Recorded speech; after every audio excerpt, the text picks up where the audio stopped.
Well, hello. Welcome back to Addicted to Astrology. This is episode 5, and 5 is my life path number, so I'm excited about episode 5. It is the new moon in Gemini. It is Gemini season. The North Node is in Gemini. Venus is in Gemini, retrograde. There's something else in Gemini too when I look at the chart, but I don't know the symbols very well, but I'm gonna concentrate on those aspects: the sun, the moon, Venus, and the North Node. Not gonna talk too much about the North Node and Venus. I just wanted you all to know that so that it correlates with what I'm talking about today.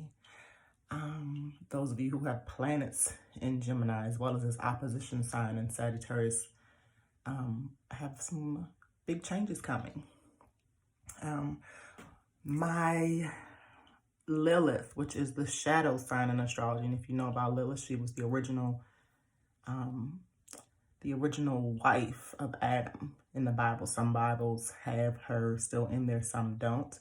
I have pulled away from religion, but she is also in astrology, which I'm gravitating towards, if you didn't notice. Third houses. Now, remember, I'm still studying houses. Houses is so that it's very complex and deep, and I just want to learn it more, but I will talk a little bit about what I learned about houses today. I did forget to jot down all the meanings of the houses that I'm talking about today. So maybe when I come back next week, I will piggyback on those houses, especially as I continue to learn about the houses. But most of us don't know about houses. Most of us don't even know about that we are more than one zodiac sign, and that's what birth charts have to come into play. So again, I am here to give you the forecast of the current chart. Those who are born today have this chart. Those who are living today are moving through this chart alongside with their chart and seeing how the aspects either are going to affect them or not. So anyone who has planets, this is why it's important to know your birth chart. And again, I do birth charts, interpretations. I'm giving 20-minute calls, not text, or either voice chats, on your birth chart for $5 right now, because I'm still learning. The better I get, the higher the price goes. I will also learn how to type them out, or, not learn. I do know how to type them out and write them up for you so that you can keep them and, refer to them as you learn. But that'll be $20. And of course, that price will go up as well, too, the longer it is. That will be more of like a skim through, a short version of it. The better I get, the higher the price will go and the more you will get. You can get pages of it. Some people's birth charts, like mine, when I got mine, was over 18 pages. And I did pay a pretty penny for it. So anyway, shout out to Scorpio Mystique, who is my absolute idol. I am a Scorpio too. She is a Scorpio, and she is not only what motivated me to go into astrology last year when I met her in LA, she's also just an insightful person. So check her out on IG. She also owns an IG page called Know the Zodiac, and there are other zodiac signs: no Pisces, no Virgos, no, Geminis.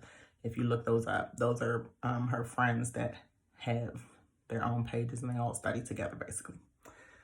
Anyway, so shout out to them.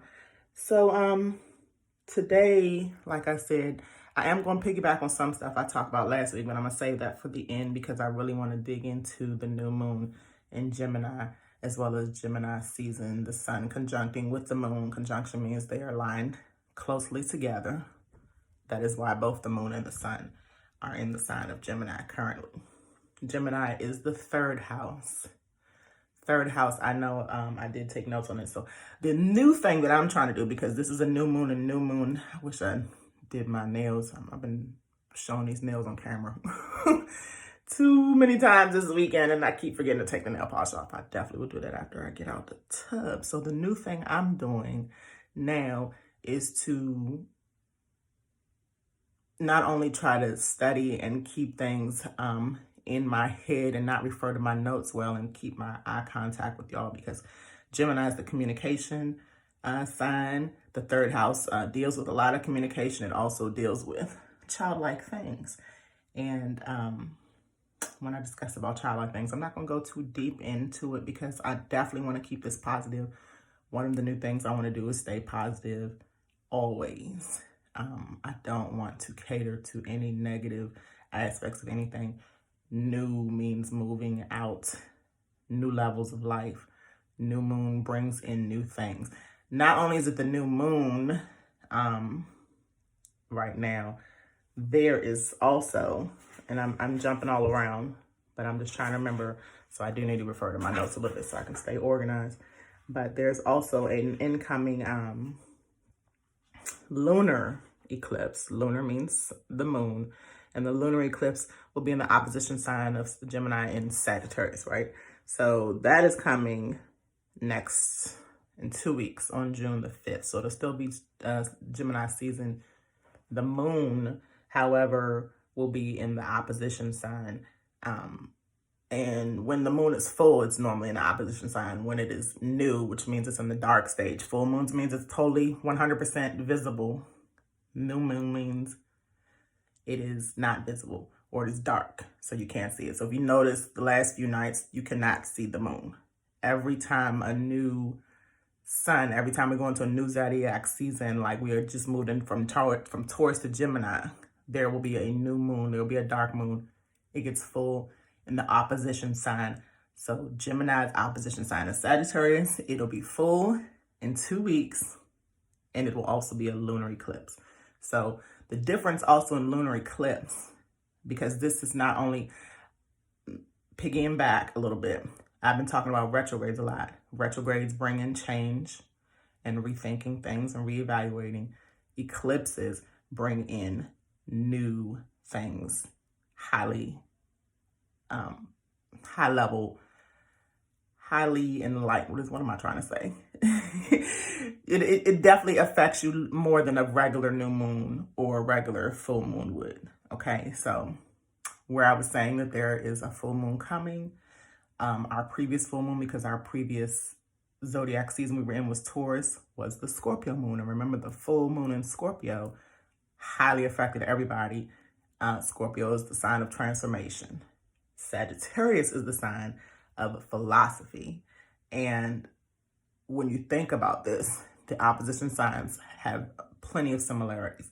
Scorpio is the sign of transformation. Taurus is the sign of progression, and even though the bulls sometimes don't progress, they can be lazy. They are definitely hard workers and loyal and geared to some of the same things that Scorpio's. Transformation means you are loyal basically to changing, to making big drastic changes. Okay, so that is our similarity, Scorpio and Taurus. The Gemini and Sagittarius. Gemini likes to communicate. Sagittarius is like are philosophers, so they like to, speak a lot, speak well too. My Mercury, which is the planet of communication, is in Sagittarius. So, speaking on transits, transit means the things that are happening, the energies that are happening in the universe above us. What happens above, so below. These energies, that's why astrology is real. These energies definitely assist us in changes made on Earth, okay? I'm not going to go too heavy in politics, but I always like to touch politics a little bit. So where I wanted to speak on children. Our current president now, that many people don't like, however, changes I feel that a lot of us should make are liking ourselves first. Once you like yourself first, you will like others, okay? Some may say they already like themselves. I'm not sure you can stay a positive person. And I'm speaking to myself too, because I'm passionate, but I'm very aggressive and very mouthy, okay? That probably has to do with my Gemini in Lilith. And my Gemini is in Lilith, which is the shadow sign, meaning the stuff that you want to bring out and eventually will, so that it elevates you, right? Is in the 8th house, which is the Scorpio house. So I'm definitely a person that wants to elevate as far as communicating, as far as bringing out my true self. So with saying that, I said, okay, I like to multitask. I'm going to take my bath and do my video at the same time because I got some things to do today. I'm actually childless today, so I get to do what I want without having to worry about my children today. But I can multitask and still worry about my children. You all have seen me in other videos when my Cancer child comes in and talks to me while I'm making videos. But she definitely is with her Sagittarius dad right now. And they will be back soon. But long story short, we're making drastic changes with children and communicating with them and being fair with them. So our president is actually a Gemini, okay? I can't remember when President Trump's birthday is. I think it's in the first week of June. I'll have to get back on y'all with that if you do care. We have to have more faith in ourselves so we can have more faith in people like Donald Trump, okay? If you think negative things happen. So with saying that, I'm keeping things positive. I believe Donald Trump is definitely helping us with the negative things involving children right now. And I'm gonna leave it at that. Because it's also getting close to the 15-minute mark. And I am going to definitely probably do this in 2 parts because, again, I need to piggyback on some stuff I talked about last week with the Venus and Jupiter in retrograde and tie that into the aspects of the eclipse this week. So what I do want to talk about was the timing and a little bit more on the sun and the moon eclipses, solar and lunar. So the sun in scientific ways, not astrology, and I'm not sure exactly what, I guess that would be, let me not spend too much time thinking, but by our eyesight, right, we see the lunar eclipse moving. The lunar eclipse has to do with, let's start with the solar eclipse. The solar eclipse is the sun.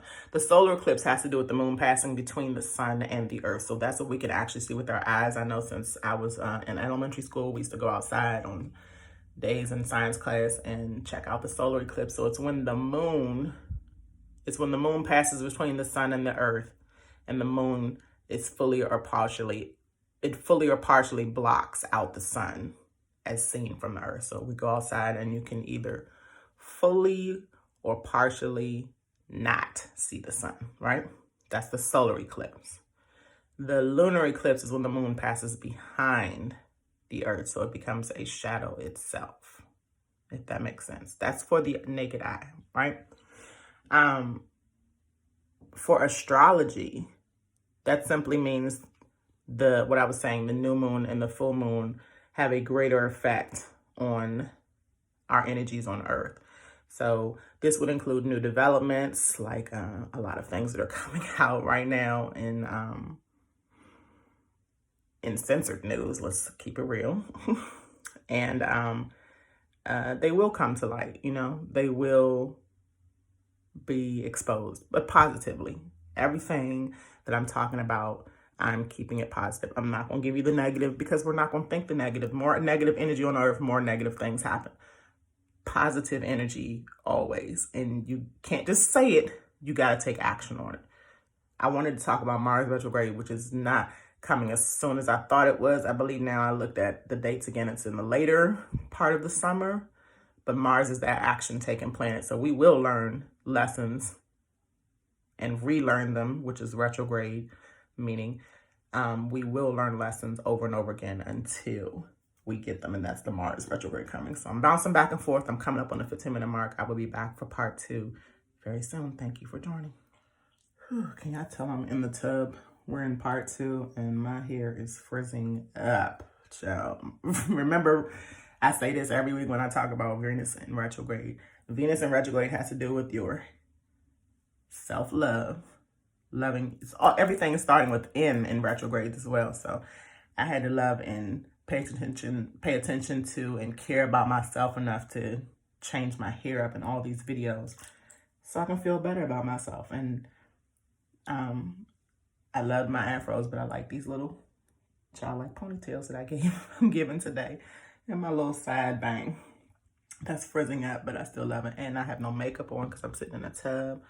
I'm gonna wash and deep cleanse my face later. I'm drinking my water, my lemon and lime water. I normally drink hot lemon tea in the morning, and it helps with my digestive system. I even have orange essential oils in this tub, so smelling good, feeling good. All right, moving on. I was talking about the eclipses. So again, the new moon and the full moon both bring, I don't want to say drastic because that might be a negative. They bring higher enlightened changes, okay? The events that come, they'll be more notable. They'll be more than a simple conjunction, like I said. They'll be more than a normal full moon or a normal new moon, meaning these lunar eclipses that are coming are going to bring great changes. And after the lunar moon that happens actually in 2 weeks, right, we have a solar eclipse. Now, the solar eclipse will happen on the next new moon. So this is the new moon in Gemini. So the next sign after Gemini, because remember, new moons begin at the beginning week of the new zodiac sign. So after Gemini is Cancer. So the new moon will be in Cancer. The sign of Cancer moves in, I think, June 20th, June 21st. The solar eclipse in Cancer is on June the 21st. When the sun moves into Cancer. So that'll also be around the new moon time. I'm not sure if the new moon is the exact same day too, but solar eclipse, meaning, again, we're talking about the moon passing between the sun and the earth and fully blocking out the sun as we see it. So I believe that'll probably be in the daytime, whereas the new moon, of course, will happen at night when we don't see the moon. Okay, keep that in mind. July the 5th is another lunar eclipse in the sun's opposition sign of the Capricorn. So it happens on the sun. Okay, take 2, part 2. I guess today the new moon is telling me you're gonna do new ways of learning. You're gonna learn new ways of putting this video together. And I definitely wanna do that. And shout out to the 2 people that subscribed to me this past week. I finally got my subscribers up to 80 instead of being in the 70s for almost a year. So thank y'all to that. No, I think it's been like about 6 months. I came out of the 60s. But I want to increase that as we move into the new year, and I will. So thank you for subscribing. Thank you for checking like. Thank you for commenting below. Where was I? So yeah, I had to delete some videos that I made previously, erase them off, and build this cloud back up. I'm going to definitely get a larger hard drive or a larger cloud so I can save these videos and not have to worry about doing all that. Back to the eclipses. So and eclipses happen every 6 months, and they happen 3 to 4 times in those 6-month increments.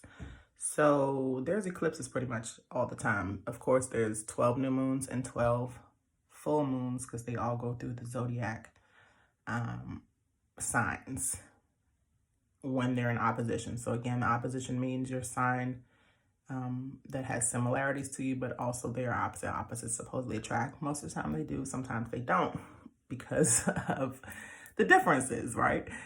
So also in speaking about this quickly and briefly, this will affect, and I should have said this in part 1, this will affect Geminis in their opposition sign of Sagittarius the most. If you have any planets in Gemini, Sagittarius, like I said, I have Sagittarius Neptune, as well as the Sagittarius Mercury in my chart. My Mercury is in Sagittarius, the planet of communication. My Neptune is in Sagittarius, the planet of illusion. And we're going to go into that more too. I spoke on Neptune last week because Neptune has a big square with Venus in retrograde as well as Venus in direct, meaning it's not in retrograde. And it makes 3 or 4 squares this year I spoke on, right? So Neptune is a big planet too. And surprisingly enough, Pisces, which is where Neptune is now, as well as Virgo's Pisces opposition sign. Opposition 6 months in between. So Pisces, 6 months later is Virgo. That's the opposition sign. That's how you determine what your opposition sign is. Those 4 are the signs that will be affected the most. So you don't have to be a Gemini. You don't have to be a Sagittarius. You don't have to be a Pisces. You don't have to be a Virgo. My sun is in Scorpio. However, I do have planets in Sagittarius. I do have an aspect. Lilith is not a planet, but it's an aspect in astrology in Gemini. 2 planets in Sagittarius. I don't have anything in Virgo or Pisces that I know of. However, I have the houses. So now when you think of the houses are the planets, the signs by their order, okay? So Gemini is the 3rd sign. Gemini rules the 3rd house. Sagittarius is the 9th sign. Sagittarius rules the 9th house. Pisces is the 12th sign, the very last sign. It has rules the 12th house. 12th house is a big house as well. When you read your chart, you have your chart read. That is the chart that also goes along with the first chart, the first house. The first house has to do with self. And remember, I'm still studying houses. And I know the 12th house has to do with endings. Pisces being the last sign. Virgo is the 6th house. A lot of these houses have to do with self. Again, I promise you I will study hard on houses this week, but I had to really talk about these eclipses and retrogrades, so I had to study those more this week. So forgive me. I talk about houses a lot, but I don't have much to go with it. But I am working on it hard, okay? And I'm manifesting in 6 months to a year to be on top of my astrology channel booming. Donations coming in, me making, money off of helping you with your birth charts, understanding yourself, understanding myself, understanding the world, understanding the universe, on and on. Spirituality. The 12th house has to do with spirituality. Pisces does too. So enlightening your spirituality, which is very important. Even if you can continue to be a religious person, spirituality has to do with yourself and the energies above. All right. We're already almost at 6 minutes, so let me move fast. So 2019 and 2020, both were rough years for us. However, if you look at positively only, always, think of 2019 as the caterpillar stage and 2020 as the butterfly stage. And right now we're kind of like in the cocoon between both of them, even though we're in the year 2020 already. We are learning how to soar. Remember, this is the retrogrades have to do with transformation. So that's why I say we're in the cocoon stage right now.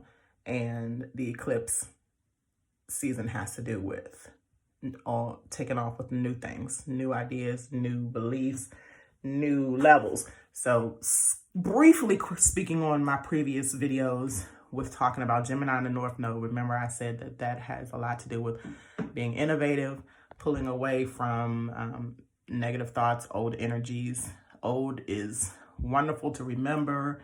New is great to take action on, okay? Keeping it positive.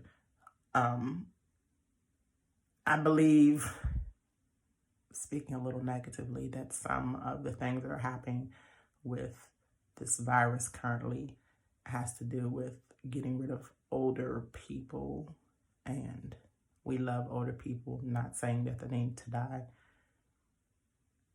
I hope that they continue to live long lives on this earth. I want to be an older person myself. At 42, I would love to be 80-something, still elevating myself in 40-something years, right? Old is something that is wonderful to remember and keep in your mind, not even in the back of your mind, but in your mind, that you have come from. So North Node, the South Node is your experiences, where you come from, your karma, but good karma, because you learned a lot. It's what strengthened you. The North Node is where you're going, your destiny. And it just moved into Gemini, which means we are learning new things and becoming an elevated society. Whether we want to or not, whether you want to be negative or not, whether you don't want to deal with the truth or not, positively, things are going into a new era. Okay, that's all I'm going to say about the North Node being in Gemini. Venus being in Gemini in retrograde, not only are we learning new things about ourselves, we are self-caring more, we're self-loving more, so that we can move into Venus in Cancer, I believe is coming there. I can't remember. But that we can move into the next, especially with, let's go back to another previous video. Me talking about Saturn in retrograde. Saturn is in Capricorn. Remember, I told you you'll be moving from Aquarius to Capricorn all year long, because Aquarius is the innovative sign. It's also an air sign like Gemini. It is an innovative sign that likes to press on and not deal with the negativity, really. It's so... A lot of Aquariuses I know are nonchalant people because they don't want to bring on negative energy. They like to keep things fresh. They like to keep things positive. And I appreciate Aquarius for that. Shout out to Sade, who just texted me, who was an Aquarius. Thanking me for calling her a beautiful woman. And she is. Birthday's on Valentine's Day, like my sister Alexis. So, and I was created on Valentine's Day. Scorpios are created in Aquarius season, okay? Transformation, the transformation sign is created from the sign that is innovative. Go figure.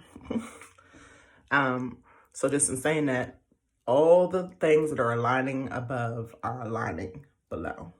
All the things that are great happening in the universe and the sky above us are happening to us below the sky, okay? And it's going to be good. If you cannot stay positive, at least keep the faith. If you cannot keep the faith, just know that there'll be some changes, okay? Especially if you have those signs that I said, Virgo and Pisces, Sagittarius, and Gemini in your chart somewhere. Most of us do, or the houses 3, 9, 6, and 12. But the houses also depend on where they fall on what sign and what planet. So again, if you get a chart and I'm learning more about houses, I'll be able to talk to you about that. Okay. We have less than 5 minutes. So again, the new moon in Gemini is the start of a higher level of emotional insight, okay? And the beginning of eclipse season means, again, that will be even more enlightened in those 4 signs and 4 houses. For example, why spend another second in this world with baggage that you have carried for such a long time? Especially if you're 40-something and you are changing from your South to North Node, okay? You are aligning yourself with your new self-worth, your new self-values, and new originality, new narrative. I say this all the time, especially to people that I still talk to, that I'm still close to. Take that line from The Help. Aren't you tired? Aren't you tired of hearing the same things? Aren't you tired of just the old? And again, I'm not putting negative energy on anything old. It's just time for new. New is good. Change is good. And creating new patterns, old ones have taught you lessons from, is actually, a great beginning. It's great to start from what you learned from those old lessons and take them into a new pattern, a new way of moving into your life positively, your new life positively. Okay, I think that was all. We have some time left. Oh, one last thing. So Jupiter in retrograde that I wanted to go back to, because I think I talked about Venus in retrograde North Node. Couple of few points, since we do have a few more minutes. Jupiter in retrograde is actually in my chart.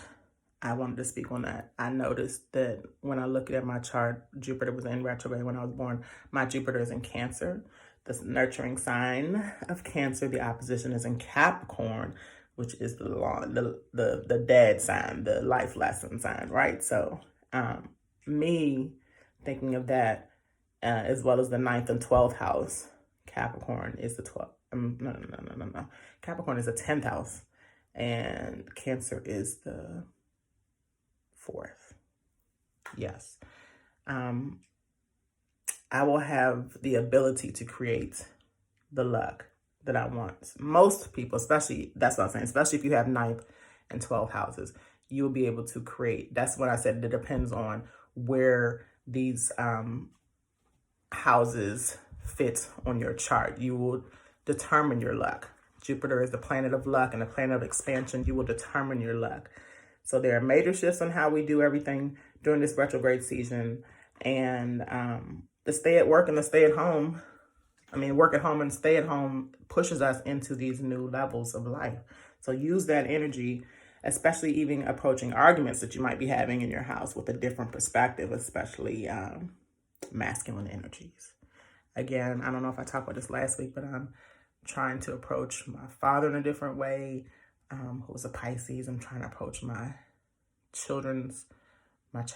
youngest Cancer daughter's father in a different way in Sagittarius. And I'm just trying to bring peaceful energies to these masculine energies that might have been threatening in my previous days. Okay, so we are wrapping up. I appreciate you all.